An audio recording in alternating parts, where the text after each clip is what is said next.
Salmos de número 142. Nós vamos falar de batalha espiritual. Amém? E hoje o tópico a ser abordado, inerente ao assunto de batalha espiritual, nós vamos falar de cárceres interiores. Amém? Cárceres interiores. Louvado seja Deus. E você vai ver que Deus vai falar contigo. Salmos de número 142, o versículo de número 7. Salmos de 142. Salmos de número 142. O livro dos Salmos nós não dividimos em capítulos. Bem, versículo de número 7. Eu vou pedir para você ler no tempo 3. Bem, 1, 2, 3. Tira minha alma da canção, para que louve o teu nome. Os justos me odiarão, pois me fizeste bem. Irmãos, vamos ler agora somente a parte A. Amém? Até a prisão. Amém? Que é a primeira vírgula. Amém? Todos juntos. 1, 2, 3. Tira minha alma da prisão. Ok? Podemos assentar em nome de Jesus. Louvado seja Deus.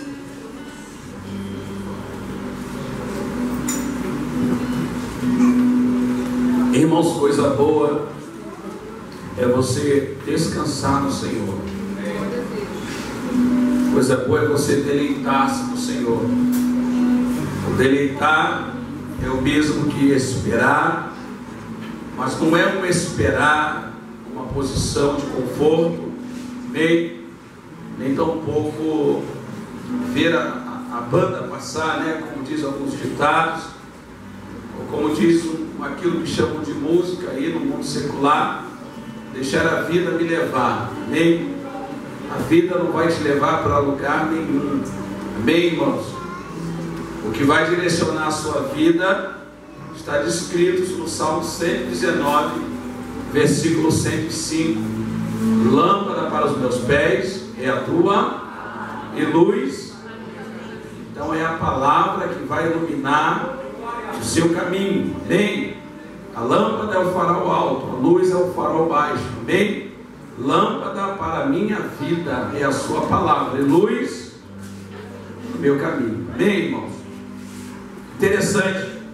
Nós lemos o versículo 7 do Salmo de número 142, e nós vamos falar de cárceres interiores, inerente ao assunto, a batalha espiritual.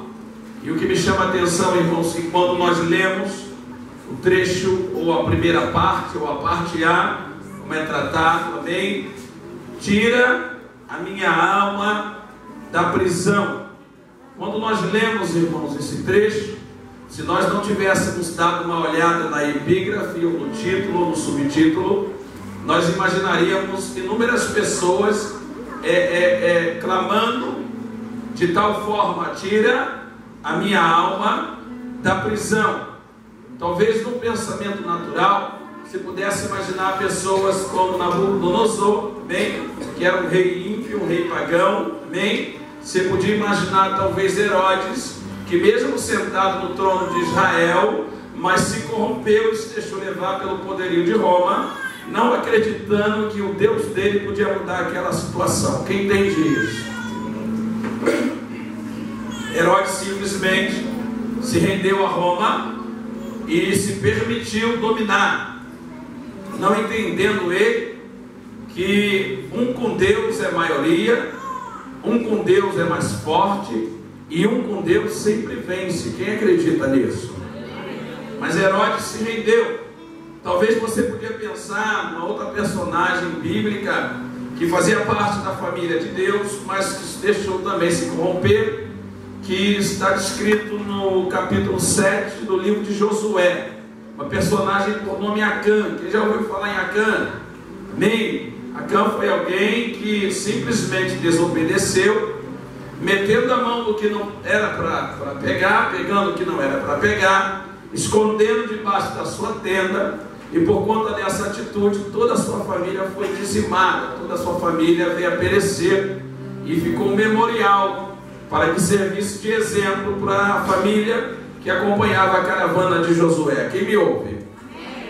Quando a gente lê a expressão, tira minha alma da prisão, irmãos, nunca que a gente vai imaginar que essa exclamação, que esse grito, que esse clamor está partindo de alguém como Davi. Porque quando a gente olha a biografia de um homem vencedor como Davi, quando a gente vê, irmãos, nos termos judaicos, o nome Davi, que era um nome muito forte na nação de Israel, amém?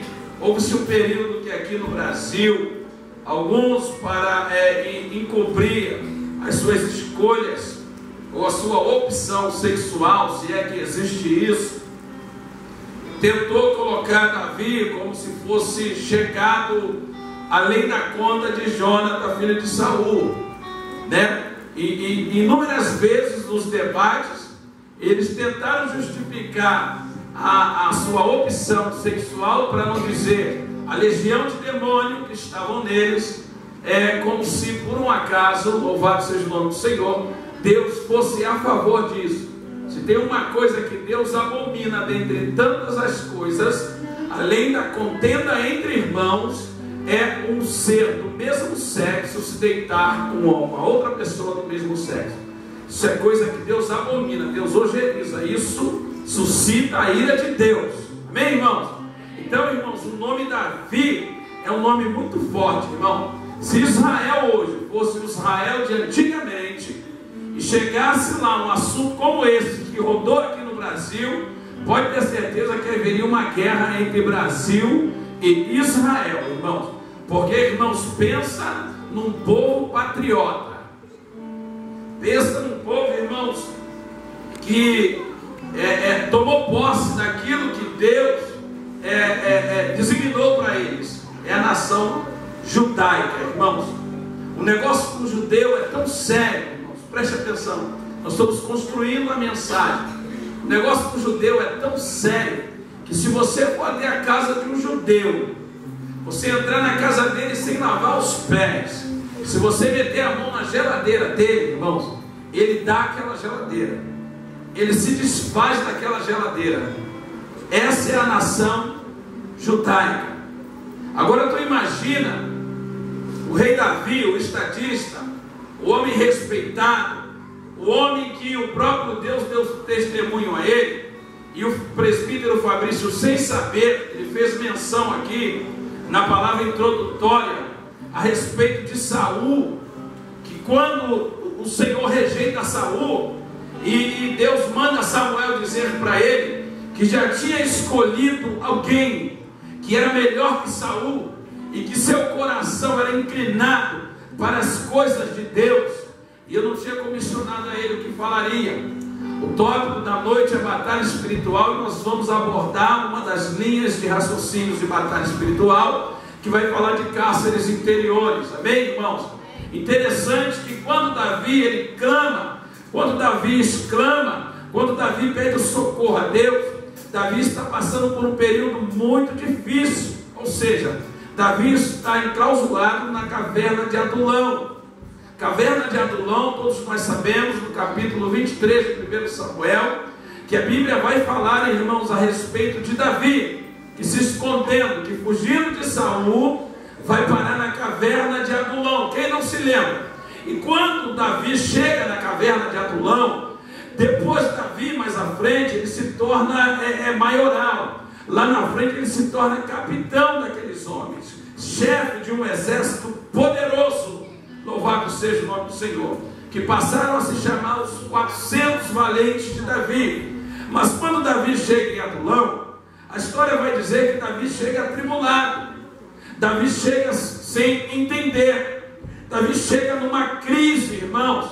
Aí Davi vai exclamar, Davi vai clamar o versículo 7 do Salmo 142. A parte A: livra a minha alma da prisão. Porque Davi não está entendendo o processo do crescimento. Diga para o seu irmão: nem todo mundo entende o agir de Deus e o processo do crescimento. Diga para o seu irmão: você está preparado? Porque, irmãos, as donas de casa que fazem fritada, pão de ló, sabem que tem um processo, irmãos. Louvado seja Deus.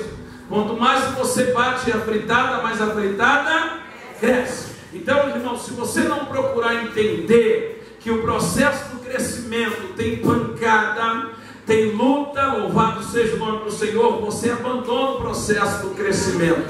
Quem entende isso? Já falei aqui algumas vezes o processo, né, da lagarta, louvado seja Deus, entra num casulo, e ali no casulo ela entra numa crise, e depois daquela crise as asas crescem, e se você interromper o processo, asa curta, mas se você for até o fim do processo, asa longa. Se você interromper o processo, oh glória, louvado seja o nome do Senhor, viagem curta. Mas se você entender o processo e glorificar a Deus, a viagem é longa. Quem entende isso? Voo longo e voo curto, vai depender do processo quando você entrar no casulo. Quem entende isso? Então hoje nós vamos falar de cárceres interiores. Davi está pedindo a Deus para que o livre da prisão.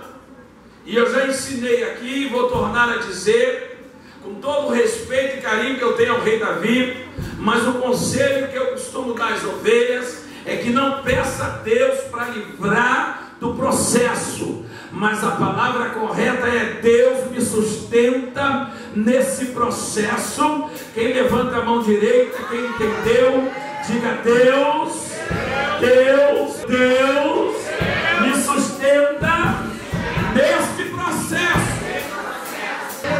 Glória a Deus. Foi por isso que Deus disse, o Senhor Jesus Cristo disse: Pedro, o que acontece hoje tu não entende, mas lá na frente você vai entender. Existem processos na nossa vida que nós não entendemos a priori, mas se nós meu Deus do céu, nos refugiarmos no Senhor, vai ficar mais fácil o entendimento. Amém, igreja? Então volte para cá, para a gente voltar aqui para o processo aqui, que tem tanta coisa para a gente dividir.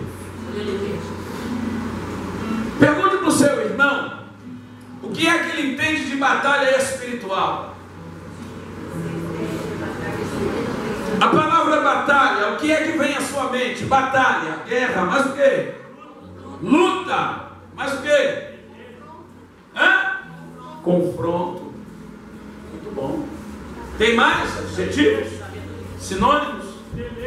Peleja. E quando nós falamos de batalha espiritual, simplifica aí, por favor. Sofrimento. Sofrimento. Quem falou isso? Sim, sofrimento. Mas quando se trata de espírito, socorro. Socorro. Porque quando é espiritual, se nós entendermos o processo, Deus toma para ele. Aí a gente joga para cima. E Deus te sustenta aqui embaixo.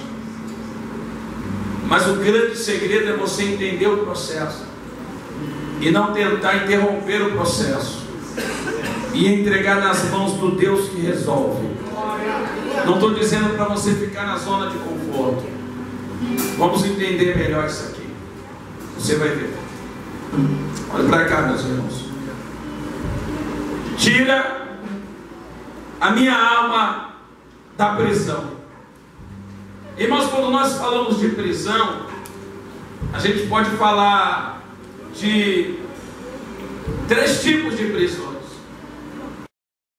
A primeira prisão é a prisão do corpo. A segunda prisão é a prisão do espírito. E a terceira, a prisão da alma.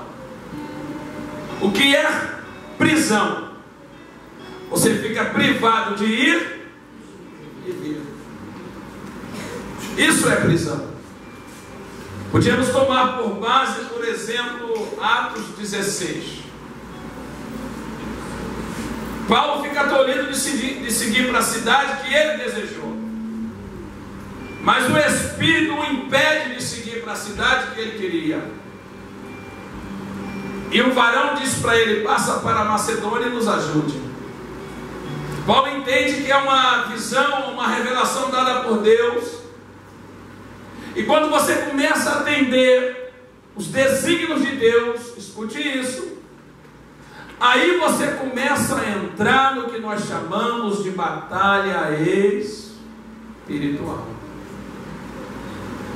Porque enquanto você não atende às ordenanças do Senhor, a guerra é entre você e você.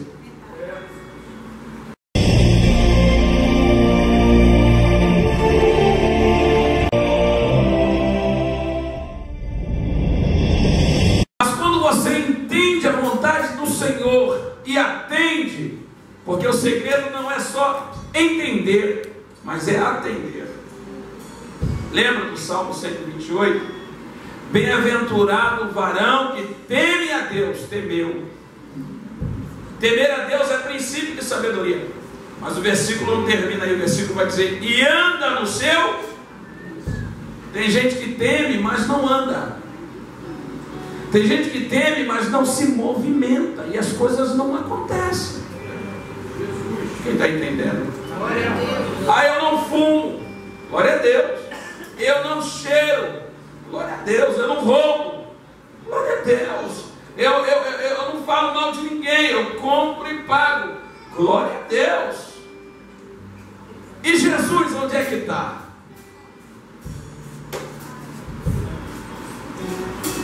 Então o segredo, irmãos, não é só praticar o mal, mas Timóteo vai dizer que aquele que pode fazer o bem e não faz, deixar de fazer o bem também é pecado.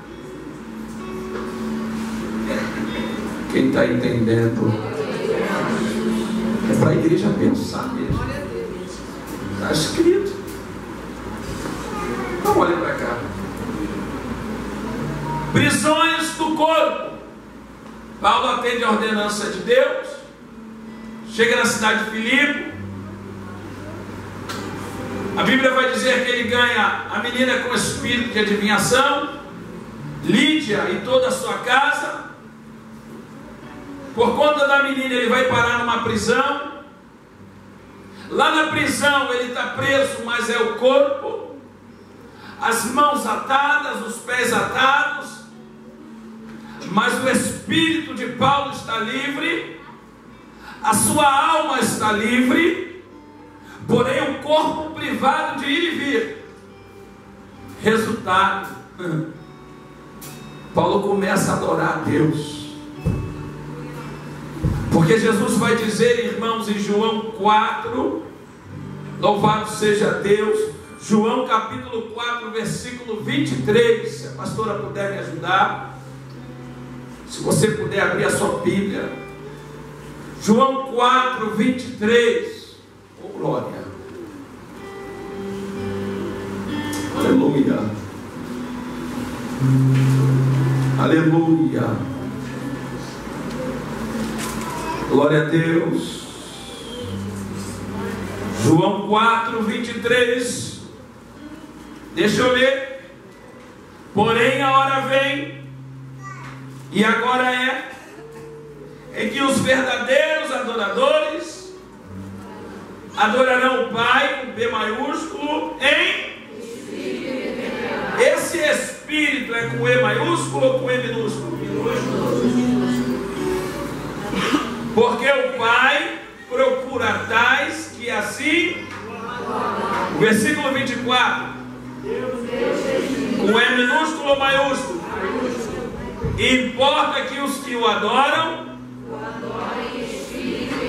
esse segundo Espírito é com E maiúsculo ou minúsculo? Olhe para cá. Quem entende? Está entendendo? Sabe o que Paulo está falando ali, irmãos? A tricotomia humana: corpo, alma e espírito. Seguraram o corpo, joga na prisão, para que ele não anuncie. Lídia se converteu, toda a sua casa se batizou. A mulher com espírito de adivinhação que dava lucro se converteu, foi liberta dos demônios. Esse homem está causando problema.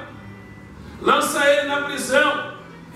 corpo privado de se locomover, mas a alma e o espírito unidos inclinaram para Deus. Resultado, hinos de louvor e adoração ao nome do Senhor. Aleluia! Dentro da tricotomia, o homem tem um espírito que nos liga a Deus. O espírito do homem, com E minúsculo, ligado no espírito de Deus, porque quando nós morremos, ou desencarnamos, ou quando o tabernáculo é desmontado, o nosso espírito torna Deus, o corpo vai ao pó, e a alma depende das nossas ações para ter um destino.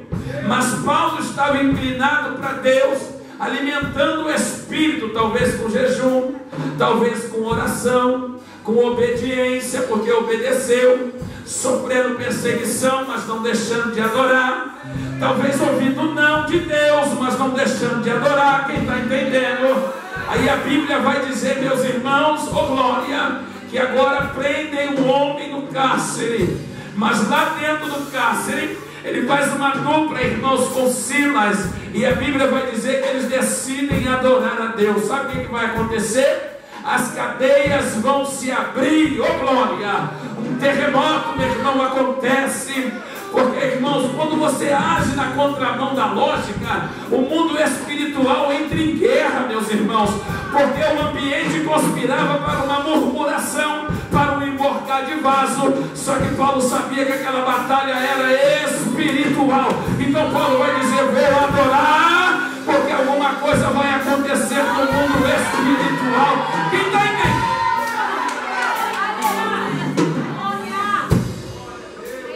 Fazer um negócio contigo não é regressão, tá? Em psicologia chama de regressão. Mas leva o seu pensamento um pouquinho atrás e pensa nos processos que você já venceu. Por que você venceu? Porque você é forte? Você é poderoso? Aquele processo difícil que parecia que não ia ter jeito. Aquele processo doloroso que você se sentia impotente. Não. Sabe aquele processo que parecia que o Deus Todo-Poderoso se apresentou a você? Nós estamos falando do mesmo Deus. Prisão do corpo. Prisão do corpo. Prisão do corpo. Mas o espírito e a alma. Deixa eu pular aqui para a segunda prisão, que o relógio não para. Prisão do espírito. Prisão do Atos 16, 27. Deixa eu pegar do 25. E perto da meia-noite, Paulo e Silas oravam e cantavam hinos a Deus, e os outros presos os escutaram. E de repente sobreveio um tão grande terremoto que os alicerces dos cárceres se moveram, e logo se abriram todas as portas. Diga, todas as portas. Todas as portas. Irmão, tem muita gente para pouca voz, isso é profético. Aleluia. Você fala todas as portas aqui, Deus visita para abrir as portas.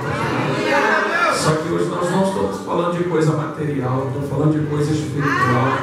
Cadeias familiares, sabe, maldições hereditárias, situações que acontecem no meio dos seus.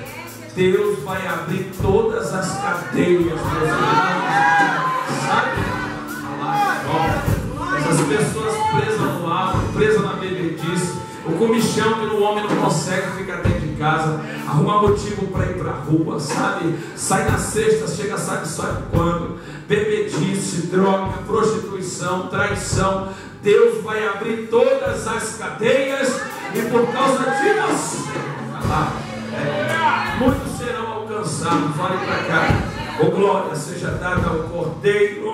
Então, meus irmãos, acordando o carcereiro e vendo abertas as portas da prisão, tirou a espada e quis matar-se, cuidando que os presos já tinham fugido.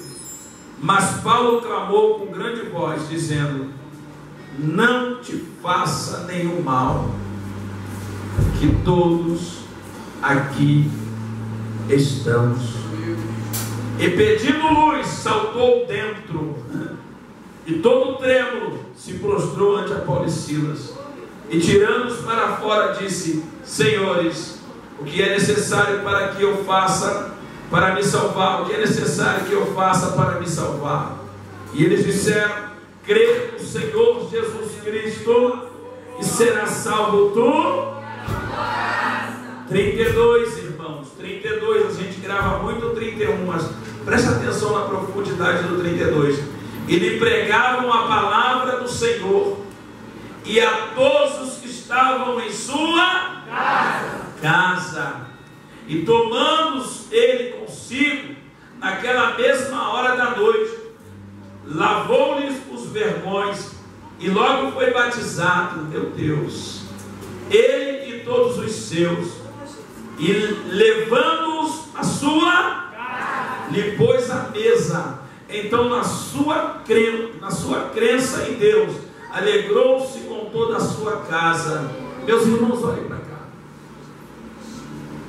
Paulo está preso, o espírito está solto, a alma está liberta, porque a libertação é só em Deus. Irmãos, tem um vizinho aqui, eu não vou dizer o nome, que ele pode estar na escuta. Eu estou sempre convidando ele. Aí ele disse para mim que quando ele largar o cigarro, ele vai entrar por essas portas. Meus irmãos, é muito difícil da pessoa conseguir vencer lá fora. Aí eu perguntei para ele: você costuma estar sempre na casa do seu pai, sim ou não? Sim. Na casa do seu pai você acende o cigarro na frente dele? Ele disse: não. Eu falei para ele: o ambiente conta muito para a libertação. Por que você não acende o cigarro na frente do seu pai? Ele: sinal de respeito. Eu falei: você costuma ficar muito tempo na casa do seu pai? Pastor, 1 horinha. Então você fica 1 hora sem fumar? Ele disse: fico. Eu falei: rapaz, o dia que tu entrar na casa do Senhor, você ficar 2 horinhas e meia, 3 horas com a gente, se você fizer isso 3 vezes na semana, eu duvido meu Senhor não te libertar. Aí ele foi com esse pensamento, disse: não, vai chegar a minha hora, eu vou fazer uma visita, eu preciso largar o cigarro, porque eu estou prejudicando até minha filhinha de colo. Quer dizer, fuma na frente da filha, mas não fuma na frente do pai. Tem solução para esse moço. O ambiente, meus irmãos, olhem para cá, conta muito para a gente nos libertar de algumas situações. Meu Deus! Às vezes nós estamos pedindo a Deus libertação em alguma área, mas se você não deixar as pessoas que são impregnadas daquilo que serve como combustível para a área que você quer se livrar, será muito difícil você se livrar. Se você tinha, né, Deus limpou, colocou um novo cântico, mas se a pessoa, vou dizer assim, tem o hábito de xingar palavrões, se ela ficar no meio de pessoas que xingam, fica mais difícil dela se conter. Agora, se ela vir para um ambiente onde não tem essas coisas, fica mais fácil dela se libertar, sim ou não? Sim. Se a pessoa tem um hábito de fumar cigarro, ou até mesmo beber uma cerveja, ou se envolver com qualquer situação que Deus reprova, se ela sair deste ambiente, ficará mais fácil. Se você conhece alguém que tem o hábito de falar da vida dos outros, está sendo filmado, eu vou te dar um conselho: traz essa pessoa para o ambiente da igreja. Eu quero acreditar que na igreja não tem essas coisas. Eu quero acreditar que aqui é lugar de pessoas que vão influenciar as pessoas, assim como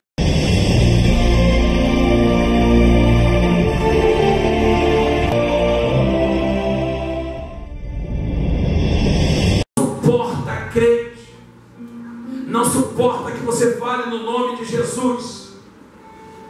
Essa pessoa, irmãos, precisa de uma libertação do Espírito. Oh glória! Essa pessoa precisa ver em você, precisa ver em mim alguma coisa que a atraia ao Deus único e poderoso.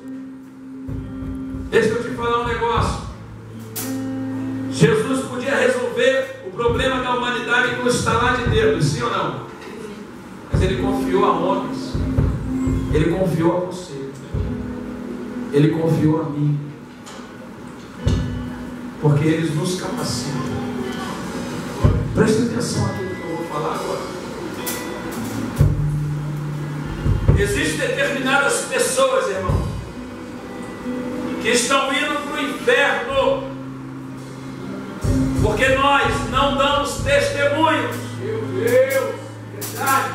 Porque nós não abrimos a boca, e quando abrimos, a pessoa não acredita no Deus que nós servimos por causa do nosso comportamento dobre. Ou nós estamos libertos, ou nós não estamos libertos. Ou o teu corpo está privado, o teu espírito está privado e a tua alma está enrascada. Ou você fecha com Jesus, ou você abre mão de Jesus. Eu não sei, mas se Jesus nos deu a direção desta palavra, é que Ele quer falar em especial com alguém.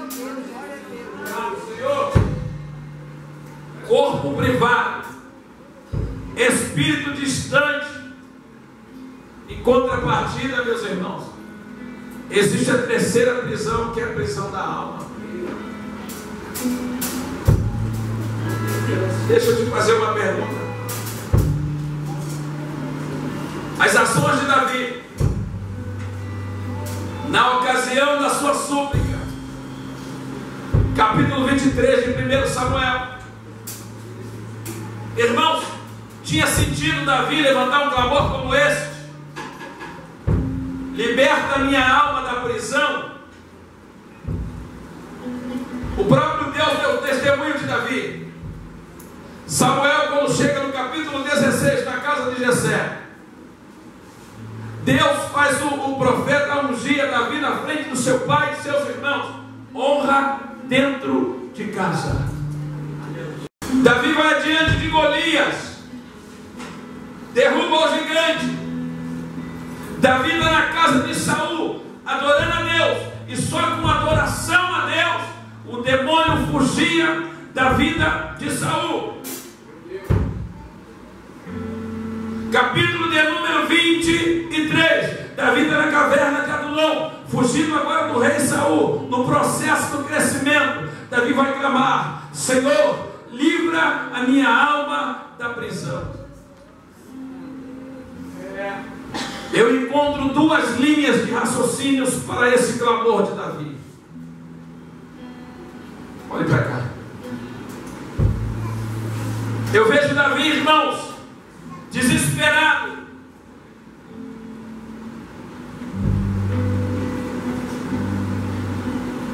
Para Davi pedir a Deus para livrar a alma dele da prisão, eu acredito em duas teses. A primeira: existem pessoas, ouçam isso, que estarão enquadradas. Eu fiz questão de anotar aqui, irmãos, Mateus 7, versículo 21 e versículo 23, por gentileza. Mateus 7, de 21 a 23. Vamos ler? 1, 2, 3. Nem todo que me diz Senhor, Senhor, entrará no reino dos céus, mas aquele que faz a vontade de meu Pai que está nos céus. Muitos me dirão naquele dia: Senhor, Senhor, não profetizamos nós em teu nome, e em teu nome não expulsamos demônios, e em teu nome não fizemos muitas maravilhas? Então lhes direi abertamente: nunca vos conheci, apartai-vos de mim, vós que praticais a iniquidade. Deixa eu explicar um pouquinho isso aqui. É forte. Deixa eu explicar um pouquinho isso aqui. Para Davi pedir um socorro pela alma dele, no momento em que ele estava vivendo, irmãos, foi nessa época que Deus deu a ele o título de homem segundo o coração dele. Davi está vivendo o alto do seu ministério porque Deus está livrando ele à torta e à direita. Deus está cegando os inimigos. Ei, olha para cá. Provisão de Deus é só quando Deus abre porta, quando Deus dá chave de carro novo, quando a esposa está de bem, Quando o esposo está mansinho e bonzinho, carinhoso, provisão de Deus, é quando você vai, quando você sai da sua casa e você volta intacto, guardado. Glória a Deus.